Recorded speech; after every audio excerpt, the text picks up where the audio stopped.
So one of the things you will need to do is remove the head block and also the head amp and monitor amp. And you do that by literally lifting off the cover. Oops, it says here as he pulls it off.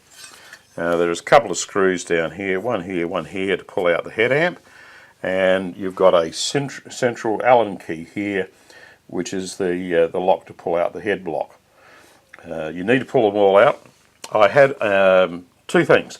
One, recap every single capacitor, electrolytic capacitor that's on the head amp. This is necessary over a period of time because it causes all kinds of intermittent problems with noise, especially hiss and things like that, and other worrying problems like instability.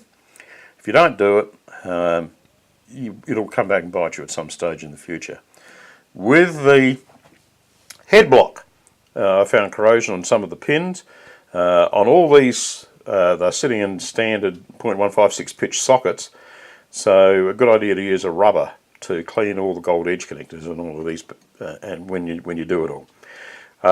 I had an intermittent problem with hum on replay, not from the sync head on channel 1, because you can select between record source, sync head, which is the record head in fact, and the normal replay head. But in the replay position in channel 1, I actually had an intermittent hum problem. It drove me nuts. I spent nearly 4 days on it, and it wasn't until I actually pulled out the head block and had a look inside, and what had happened is a length of tape had dropped down inside of the head block and was conductive between one of the pads on the head block and ground, and that was causing the intermittent hum.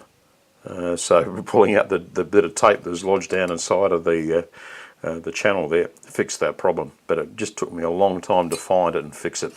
So every single board you've got to take out clean, all the sockets clean, and I would suggest replace every electrolytic in the entire machine, which is basically what I've ended up doing anyway, on a one-by-one basis.